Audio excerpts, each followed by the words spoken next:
Hello students, ఈ వీడియోలో మనం వేరియబుల్స్ ఇన్ జావా అనే టాపిక్ గురించి నేర్చుకుందాము. ఇందులో మనం what is variable, types of variables and variables in Java అనే 3 టాపిక్స్ గురించి క్లియర్గా ఎక్స్ప్లెయిన్ చేసుకుందాము. ఫస్ట్ వాట్ ఈజ్ వేరియబుల్ అంటే మనం ఒక ప్రోగ్రాంలో ఇది మెమోరీ అనుకుందాము. ఈ మెమోరీలో మనం ఏదో ఒక ఏరియాలో ఒక వాల్యూ స్టోర్ చేద్దాం అనుకుంటున్నాం. ఫర్ ఎగ్జాంపుల్ ఈ ఏరియాలో నేను ఒక వాల్యూ స్టోర్ చేద్దాం అనుకుంటున్నాను. ఎంత? ఫర్ ఎగ్జాంపుల్ 20 అనే ఒక వాల్యూని నేను ఇందులో స్టోర్ చేద్దాం అనుకుంటున్నాను. 20 అనే ఒక వాల్యూ స్టోర్ చేద్దాం అనుకుంటే మరి తర్వాత మళ్ళీ నేను దాన్ని తిరిగి పొందాలి. మళ్ళీ నాకు ఎప్పుడు కావాలంటే అప్పుడు ఆ వాల్యూని నేను యాక్సెస్ చేసుకోగలగాలి. అంటే ఏం చేస్తానంటే ఈ ఏదైతే మెమొరీ ఉందో నేను అలాట్ చేసుకున్న మెమొరీ, దీనికి ఏం చేస్తాను, ఒక నేమ్ని ఇస్తాను. ఏం చేస్తాను? ఒక నేమ్ ఇస్తాను. ఏమని, సమ్ ఏ అనో బి అనో ఏదో ఒక నేమ్ ఇస్తాను. అలా నేమ్ ఇచ్చే ప్రాసెస్ని మనం ఏమంటామంటే వేరియబుల్ అంటాము. అంటే వేరియబుల్ అంటే ఏంటిది? Assigning A name to particular memory. Assigning A name to particular reserved memory is called variable. అంటే ఈ నేమ్ యూజ్ చేసుకొని మనం ఈ మెమోరీలో ఉన్న వాల్యూని ఎప్పుడు కావాలంటే అప్పుడు మనం యాక్సెస్ చేసుకోవచ్చు. అదేవిధంగా ఇందులో ఉన్న వాల్యూని కూడా మనం ఎప్పుడు కావాలంటే అప్పుడు మాడిఫై చేసుకోవచ్చు. వేరే ప్రాసెస్ సంథింగ్ ఇంకేదైనా క్యాలిక్యులేషన్స్ పర్పస్లో కూడా ఈ వాల్యూని మనం యూజ్ చేసుకోవచ్చు. దేని ద్వారా అంటే ఈ నేమ్ ద్వారా. ఇక్కడ మనం ఏదైతే ఈ మెమోరీకి నేమ్ ఇచ్చామో ఈ నేమ్నే మనం ఏమంటాము? వేరియబుల్ అంటాము. ఓకే, వేరియబుల్ అంటే ఏంటో తెలిసింది కదా. మరి ఆ వేరియబుల్ని మనం ఎలా డిక్లేర్ చేస్తాము అంటే సింటాక్స్ చూసినట్లయితే డేటా టైప్ని ఎలా డిక్లేర్ చేస్తాము అంటే డేటా టైప్ అని చెప్పేసి స్పేస్ ఇచ్చి వేరియబుల్ నేమ్ ఇస్తాము. ఎగ్జాంపుల్ ఇంట్ ఏ. ఇప్పుడు మనం ఏ అనే ఒక వేరియబుల్ని డిక్లేర్ చేస్తాం. వేరియబుల్ని ఎలా డిక్లేర్ చేయాలో చూసాం కదా. ఇప్పుడు మనం వేరియబుల్కి వాల్యూని ఎలా ఇనిషియలైజ్ చేయాలో చూద్దాము. ఎగ్జాంపుల్ ఇంట్ ఏ ఈక్వల్స్ టు 10 ఈ మోడల్లో డిక్లేర్ చేయవచ్చు. లేదా ఇంట్ ఎక్స్ అని ఇక్కడ డిక్లేర్ చేసుకొని మనకి ఎక్కడైనా ప్రోగ్రామ్ మధ్యలో వాల్యూని అసైన్ చేయాలి. ప్రోగ్రామ్ మధ్యలో ఎక్కడైనా వాల్యూని అసైన్ చేయాలంటే ఇలా కూడా అసైన్ చేసుకోవచ్చు.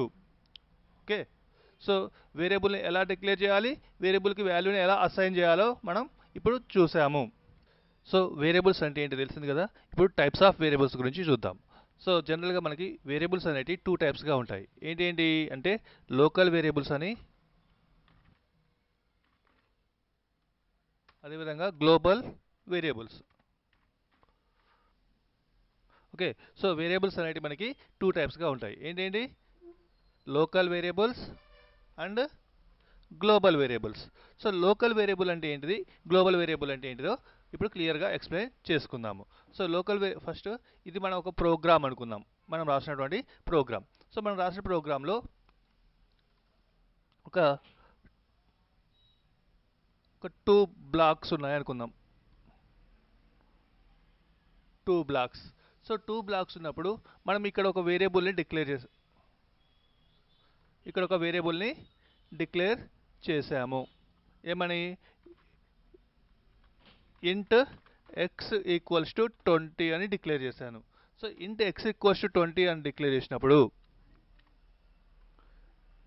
ఏమవుతుందంటే ఇక్కడ మనం ఈ వాల్యూని ప్రింట్ ఎక్స్ అని ఇక్కడ మనం ప్రింట్ చేసుకోవచ్చు.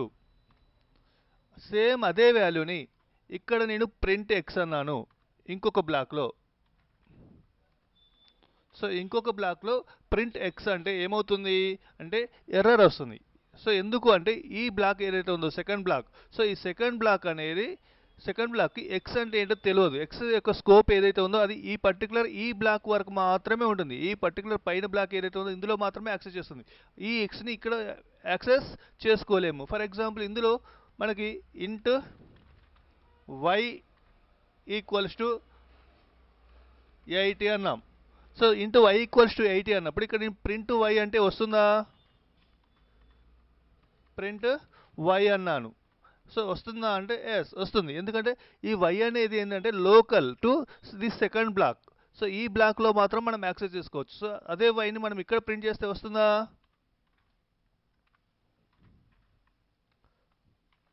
అంటే ఇక్కడ రాదు. ఇక్కడ ఎర్రర్ చూపిస్తుంది. ఎక్స్ అనేది మనం ఇక్కడ యాక్సెస్ చేయలేము, అదేవిధంగా వైని మనం ఇక్కడ యాక్సెస్ చేయలేము. సో ఇక్కడ ఎక్స్ ఇక్కడ వర్క్ అవుతుంది, ఎందుకంటే ఎక్స్ అనేది లోకల్ టు దిస్ బ్లాక్, అదేవిధంగా వై అనేది local to this block. So ఇక్కడ మనం వైని యాక్సెస్ చేసుకోవచ్చు, కానీ ఎక్స్ని యాక్సెస్ చేయలేము, ఎందుకంటే ఇది పైది కాబట్టి. సో లోకల్ వేరియబుల్ అంటే ఏంటిదంటే ఏదైతే వేరియబుల్ ఉందో ఆ వేరియబుల్ యొక్క స్కోప్ పర్టికులర్ బ్లాక్ వరకు మాత్రమే ఉంటుంది. ఈ బ్లాక్ దాటి బయటికి వస్తే ఆ వేరియబుల్ని మనం యాక్సెస్ చేసుకోలేము. అలా ఉంటే దాన్ని ఏమంటాము, లోకల్ వేరియబుల్ అంటాము. ఓకేనా. సో ఇప్పటివరకు మనం లోకల్ వేరియబుల్స్ అంటే ఏంటో చూసాం కదా. ఇప్పుడు మనం గ్లోబల్ వేరియబుల్స్ అంటే ఏంటో చూద్దాం. సో గ్లోబల్ వేరియబుల్ అంటే ఏంటంటే ఈ పర్టికులర్ ఏ ఒక్క బ్లాక్లో కూడా మనం వేరియబుల్ డిక్లేర్ చేయము. ఎక్కడ డిక్లేర్ చేస్తాము అంటే ఈ బ్లాక్స్కి బయట ఎక్కడైనా డిక్లేర్ చేస్తాము. సో ఇక్కడ నేను ఇంట్ ఏ ఈక్వల్స్ టు 50 అని స్టోర్ చేశాను. ఇంట్ ఏ ఈక్వల్స్ టు 50 అని స్టోర్ చేశాను. సో ఈ వాల్యూ నేను ఇక్కడ యూజ్ చేసుకుందాం అనుకుంటున్నాను. ఏమని, ఈ ఏ వాల్యూని నేను ఇక్కడ ప్రింట్ చేద్దాం అనుకుంటున్నాను. సో ప్రింట్ అవుతుందా, ప్రింట్ ఏ అన్నాను. సో ప్రింట్ ఏ అంటే వస్తుందా, ఎస్ వస్తుంది. ఇక్కడ నుంచి మనం ఈ బ్లాక్లో మనం ఏని యాక్సెస్ చేసుకోవచ్చు. మరి సెకండ్ బ్లాక్లో యాక్సెస్ చేసుకోవచ్చా, ప్రింట్ ఏ అన్నాను. సో వస్తుందా అంటే ఎస్ వస్తుంది. సో ఇక్కడ వస్తుంది, అదేవిధంగా ఇక్కడ కూడా వస్తుంది. అంటే దట్ మీన్స్ ఆ వేరియబుల్ ఏదైతే ఉందో ఆ వేరియబుల్ మనం త్రో అవుట్ ద ప్రోగ్రామ్ ఎన్ని బ్లాక్స్ ఉంటే అన్ని బ్లాక్స్లో మనం యూస్ చేసుకోగలుగుతాము. అటువంటి వాటిని ఏమంటాం మనం, గ్లోబల్ వేరియబుల్ అంటాము. అంటే ఈ ఏ అనేది మనకు ఇక్కడ యూజ్ అవుతుంది, ఇక్కడ యూజ్ అవుతుంది, ఇంకొక బ్లాక్ ఉంటే అందులో యూజ్ చేసుకోవచ్చు, ఇంకా ఎన్ని బ్లాక్స్ ఉన్నాయి అందులో అన్నిట్లో యూజ్ చేసుకోవచ్చు. So throw out the program మనం ఎక్కడైనా యూజ్ చేసుకోగలుగుతుంది. దాన్ని ఏమంటాం మనం, గ్లోబల్ వేరియబుల్ అంటాము. ఓకేనా. సో లోకల్ వేరియబుల్ అనేది ఏమో పర్టికులర్ ఒక బ్లాక్ వరకు మాత్రమే దాని స్కోప్ ఉంటుంది, అది దాటి బయటికి రాదు. సో ఎందుకంటే లోకల్ వేరియబుల్ని మనం బ్లాక్లో డిక్లేర్ చేస్తాం, ఆ బ్లాక్లో వరకు మాత్రమే పనిచేస్తుంది. గ్లోబల్ వేరియబుల్ అనేది మొత్తం త్రూ అవుట్ ద ప్రోగ్రామ్ ఎక్కడైనా యూస్ చేసుకోవచ్చు. ఇప్పటివరకు మనం వేరియబుల్ అంటే ఏంటిది, అందులో గ్లోబల్ వేరియబుల్ అంటే ఏంటిది, లోకల్ వేరియబుల్ అంటే ఏంటిదో చూసాము. ఇప్పుడు మరి వేరియబుల్స్ ఇన్ జావా అనే టాపిక్ గురించి చూద్దాం. సో జావాలో కూడా మనకి టూ టైప్స్ ఆఫ్ వేరియబుల్స్ ఉంటాయి, global variables and local variables. కాకపోతే ఇక్కడ గ్లోబల్ వేరియబుల్స్లో మళ్ళీ మనకి ఇన్స్టాన్స్ వేరియబుల్స్ అని స్టాటిక్ వేరియబుల్స్ అని ఉంటాయి. సో ఇన్స్టాన్స్ వేరియబుల్స్ అంటే ఏంటిది, స్టాటిక్ వేరియబుల్స్ అంటే ఏంటిదో మళ్ళీ క్లియర్గా ఎక్స్ప్లెయిన్ చేసుకుందాం. మరి జావాలో లోకల్ వేరియబుల్స్ అనేటివి ఎలా ఉంటాయో కూడా ఎక్స్ప్లెయిన్ చేసుకుందాము. ఓకే. గ్లోబల్ వేరియబుల్స్లో ఇన్స్టాన్స్ వేరియబుల్స్ అంటే ఏంటో చూద్దాం. సో ఇన్స్టాన్స్ వేరియబుల్ అంటే ఏంటంటే ఆబ్జెక్ట్ వేరియబుల్ అన్నట్టు. అంటే ఇక్కడ మనం ఒక ఎగ్జాంపుల్ తీసుకున్నట్లయితే ఇక్కడ ఎంప్లాయీ అని తీసుకుందాం. ఎంప్లాయీ అన్నప్పుడు ప్రతి ఎంప్లాయీకి ఐడి ఉంటుంది, నేమ్ ఉంటుంది, కంపెనీ ఉంటుంది, వర్క్ చేసే కంపెనీ ఉంటుంది. సో ఇక్కడ ఒక 3 ఎంప్లాయీస్ని తీసుకుందాం. ఎంప్లాయీ ఎక్స్ అని, ఎంప్లాయీ వై అని, ఎంప్లాయీ జెడ్ అని. సో ఎంప్లాయీ ఎక్స్కి ఐడి ఉంటుంది, నేమ్ ఉంటుంది, కంపెనీ ఉంటుంది. వైకి నేమ్ ఉంటుంది, ఐడి ఉంటుంది, కంపెనీ ఉంటుంది. జెడ్కి కూడా ఐడి ఉంటుంది, నేమ్ ఉంటుంది, కంపెనీ ఉంటుంది. సో ఇప్పుడు ఫర్ ఎగ్జాంపుల్ ఎక్స్ ఉంది. సో ఎక్స్కి సంబంధించిన వేరియబుల్స్ ఏవైతే ఉన్నాయో అవి ఇక్కడ పర్టికులర్ ఈ బ్లాక్లో స్టోర్ అవుతాయి, ఎక్స్ సంబంధించిన వాల్యూస్. అదేవిధంగా వైకి సంబంధించిన వాల్యూస్ ఎక్కడ స్టోర్ అవుతాయి, ఈ బ్లాక్లో స్టోర్ అవుతాయి. జెడ్కి సంబంధించిన వాల్యూస్ వచ్చేసి ఈ బ్లాక్లో స్టోర్ అవుతాయి.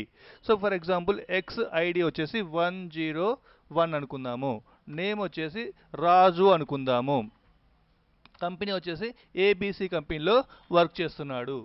సో అయిపోయింది. నెక్స్ట్ మరి వైకి సంబంధించిన డీటెయిల్స్ ఇవ్వాలంటే ఎక్కడ ఇవ్వాలి, ఇగో ఇక్కడ ఇవ్వాలి. సో ఇక్కడ ఫర్ ఎగ్జాంపుల్ వై ఐడి వచ్చేసి 102, వై నేమ్ వచ్చేసి కిరణ్, వర్క్ చేసే company same ABC company. Next Z ఉన్నాడు, జెడ్కి కూడా ఏముంటుంది, ఐడి ఉంటుంది 103, name for example Rahul, company వచ్చేసి సేమ్ ఏబీసీ కంపెనీ. సో చూడండి ఇక్కడ వేరియబుల్స్ అనేది కామన్, కానీ ఏ ఆబ్జెక్ట్కి ఆ ఆబ్జెక్ట్ సపరేట్గా వాల్యూస్ వస్తున్నాయి. సో ఇలా వస్తే దాన్ని ఏమంటామంటే ఇన్స్టాన్స్ వేరియబుల్స్ అంటాము. అంటే ఎక్స్ ఆబ్జెక్ట్కి ఉండే వాల్యూస్ వేరే ఉంటాయి, వై ఆబ్జెక్ట్కి ఉండే వాల్యూస్ వేరే ఉంటాయి, జెడ్ ఆబ్జెక్ట్కి ఉండే వాల్యూస్ కూడా వేరే ఉంటాయి. సో ఇన్స్టాన్స్ వేరియబుల్స్ అంటే ఆబ్జెక్ట్కి సంబంధించిన వాల్యూస్ని స్టోర్ చేసుకోవడానికి ఉపయోగిస్తాము. ఏ ఆబ్జెక్ట్కి ఆ ఆబ్జెక్ట్కి సపరేట్ వాల్యూస్ ఉంటాయి. ఎక్స్కి value 101 ID, name Raju, company ABC, Y ID వచ్చేసి 102, నేమ్ కిరణ్, కంపెనీ ఏబీసీ. అదేవిధంగా జెడ్ ఐడి ఏంటిది 103, రాహుల్, కంపెనీ ఏబీసీ. సో చూడండి ఏ ఆబ్జెక్ట్కి వాల్యూస్ ఆ ఆబ్జెక్ట్కి సపరేట్గా ఉంటున్నాయి. ఇలా ఉంటే దాన్ని ఏమంటాం మనం ఇన్స్టాన్స్ వేరియబుల్స్ అంటాము. సో ఇన్స్టాన్స్ వేరియబుల్స్ అంటే ఏం చూస్తాం కదా, ఇప్పుడు మనం స్టాటిక్ వేరియబుల్ అంటే ఏంటో చూద్దాం. సో ఇప్పుడు చూడండి, సేమ్ ఇంతకుముందు ఎగ్జాంపులే, ఎంప్లాయీ, ప్రతి ఎంప్లాయీకి ఐడి ఉంటుంది, నేమ్ ఉంటుంది, కంపెనీ ఉంటుంది అనుకున్నాం కదా. సో ప్రతి ఎంప్లాయీ, ఇక్కడ మనకు 3 ఎంప్లాయీస్ ఉన్నారు, X, Y, Z. So X యొక్క నేమ్ ఐడి వచ్చేసి 101, నేమ్ రాజు. వై ఐడి ఎంత 102, నేమ్ కిరణ్. జెడ్ యొక్క ఐడి వచ్చేసి 103, రాహుల్ నేమ్. ఓకే. సో కానీ ఇక్కడ చూడండి, ఇక్కడ మరి కంపెనీ ఉందని అంటున్నాం కదా, మరి ఇక్కడ కంపెనీ లేదు. కానీ కంపెనీ అనేది ఏంటంటే, ఇప్పుడు ముగ్గురు కలిపి ఒకటే కంపెనీలో వర్క్ చేస్తున్నారు. ఏ కంపెనీలో వర్క్ చేస్తున్నారు? ఏబిసి అనే కంపెనీలో వర్క్ చేస్తున్నారు. ఏబిసి. అలాంటప్పుడు ఏమవుతుంది అంటే, ఈ ముగ్గురు కలిపి కూడా ఇక్కడ ముగ్గురికి సపరేట్ వాల్యూస్ ఇచ్చే బదులు ఇక్కడ ఏం చేస్తామంటే, ఒక కామన్ వేరియబుల్ తీసుకొని ఆ కామన్ వేరియబుల్లో ఏబిసి అనే వాల్యూ స్టోర్ చేసాము.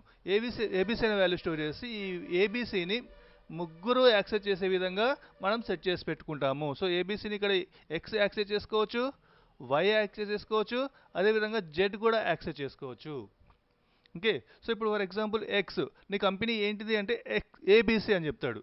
వై నీ కంపెనీ ఏంటిది అంటే ఏబిసి అని చెప్తాడు. అదేవిధంగా జెడ్ నీ కంపెనీ ఏంటిది అంటే ఏబిసి చెప్తాడు. ఫర్ ఎగ్జాంపుల్, వై నీ నేమ్ ఏంటిది అంటే కిరణ్ అంటాడు.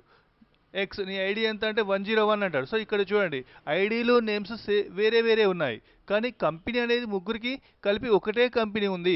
అలాంటప్పుడు ఇక్కడ కామన్గా ఒక వేరియబుల్ని డిక్లేర్ చేస్తున్నాం చూడండి, 3 ఆబ్జెక్ట్స్కి. 3 అనే కాదు, ఈ ఇట్లా ఎంప్లాయీకి సంబంధించిన ఎన్ని ఆబ్జెక్ట్స్ ఉంటే అన్ని ఆబ్జెక్ట్కి కామన్గా ఒక మెమొరీని అలాట్ చేసి కామన్ వాల్యూని యాక్సెస్ చేస్తున్నారు చూడండి. సో దీన్నే ఏమంటాం మనం అంటే స్టాటిక్ వేరియబుల్ అంటాము. ఇప్పుడు ఫర్ ఎగ్జాంపుల్, ఇక్కడ వై అనే అతను కంపెనీ నేమ్ని ఏబీసీ తీసేసి ఎంఎన్ఓ అని మారుద్దాం అనుకుంటున్నాడు. సో ఎంఎన్ఓ అని మార్చినప్పుడు ఏమవుతుంది అంటే, ఈ ఎఫెక్ట్ వైకి ఒక్కదానికే పడదు, వై అనే ఆబ్జెక్ట్కి ఒక్కదానికే పడదు, ఎక్స్కి పడుతుంది, జెడ్కి కూడా పడుతుంది. సో ఇప్పుడు ఎక్స్ కంపెనీ ఏంటిదంటే ఎంఎన్ఓ, జెడ్ కంపెనీ ఏంటిదంటే ఎంఎన్ఓ. సో దట్ మీన్స్ ఇక్కడ ఏమవుతుంది అంటే, ఈ స్టాటిక్ వేరియబుల్ ఏదైతే ఉందో ఈ వేరియబుల్ అనేది common to all objects.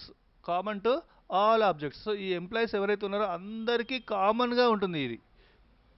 Instance variables ఏంటి, ఏ ఆబ్జెక్ట్కి ఆబ్జెక్ట్ సపరేట్ ఉంటాయి, ఏ వాల్యూస్ ఆ వాల్యూస్ సపరేట్. ఫర్ ఎగ్జాంపుల్, ఇక్కడ రాజు ఉంది, రాజు పేరు మార్చుకుంటే ఆ ఎఫెక్ట్ ఇక్కడే మాత్రమే పడుతుంది, ఎక్స్ ఆబ్జెక్ట్కి మాత్రమే పడుతుంది. కిరణ్ ఉన్నాడు, కిరణ్ ఐడి మార్చుకుంటే ఆ ఎఫెక్ట్ ఎక్కడ పడుతుంది, ఓన్లీ వైకి మాత్రమే పడుతుంది. కానీ ఇక్కడ కంపెనీ అనేది ఏంటి, స్టాటిక్ వేరియబుల్, ఇదేంటిది అందరికీ కామన్గా ఉంటుంది. సో ఏ ఒక్కరు చేంజ్ చేసినా ఆ ఎఫెక్ట్ అందరికీ పడుతుంది. ఓకేనా. సో మరి ఇక్కడ స్టాటిక్ వేరియబుల్ ఎలా డిక్లేర్ చేస్తాము అంటే జావాలో, సో వేరియబుల్కి ముందు మనం స్టాటిక్ అనే కీవర్డ్ యూజ్ చేస్తాము. ఓకేనా. సో స్టాటిక్ వేరియబుల్ అంటే అర్థమైందనుకుంటా. సో ఇన్స్టాన్స్ వేరియబుల్ అంటే ఏంటిది అంటే, ఏ ఆబ్జెక్ట్కి ఆ ఆబ్జెక్ట్కి సపరేట్ వాల్యూస్ ఉంటే, ఏ ఆబ్జెక్ట్కి ఆబ్జెక్ట్ సపరేట్ వాల్యూస్ స్టోర్ చేసుకోగలిగే ఫెసిలిటీ ఉంటే దాన్ని ఏమంటాము, ఇన్స్టాన్స్ వేరియబుల్స్ అంటాము. స్టాటిక్ వేరియబుల్ అంటే కామన్ వాల్యూ, అన్ని ఆబ్జెక్ట్స్ కలిపి షేర్ చేసుకుంటాయి. సో అలా ఉంటే దాన్ని ఏమంటాము, స్టాటిక్ వేరియబుల్ అంటాము. సో నెక్స్ట్ లోకల్ వేరియబుల్ అంటే ఇంతకుముందు ఆల్రెడీ మనం చెప్పుకున్నట్టే. సో ఒక బ్లాక్కు సంబంధించిన వేరియబుల్, ఒక బ్లాక్లో మనం డిక్లేర్ చేస్తే ఆ వేరియబుల్ అంతవరకు మాత్రమే పనిచేస్తుంది, అది దాటి బయటికి రాలేదు. సో ఇప్పుడు ఇంట్ ఎక్స్ అని చెప్పేసి ఇక్కడ డిక్లేర్ చేసాము. డిక్లేర్ చేసినప్పుడు అది ఏముంది, ఈ బ్లాక్ వరకు మాత్రమే పనిచేస్తుంది. ఈ బ్లాక్ దాటి బయట ఇక్కడ ఫర్ ఎగ్జాంపుల్ ఇక్కడ నేను ప్రింట్ చేద్దాం అనుకుంటున్నాను, వస్తుందా, రాదు. ఎందుకంటే ఆ ఎక్స్ యొక్క స్కోప్ మనకి ఈ బ్లాక్ వరకు మాత్రమే ఉంటుంది. సో ఇలా ఉంటే దీన్ని ఏమంటాము, లోకల్ వేరియబుల్ అంటాము. ఇది వేరియబుల్స్ ఇన్ జావా అనే టాపిక్ అర్థమైంది అనుకుంటున్నాను. సో దీనికి సంబంధించిన ప్రోగ్రామ్ని మనం నెక్స్ట్ వీడియోలో చూద్దాం. Okay, thank you.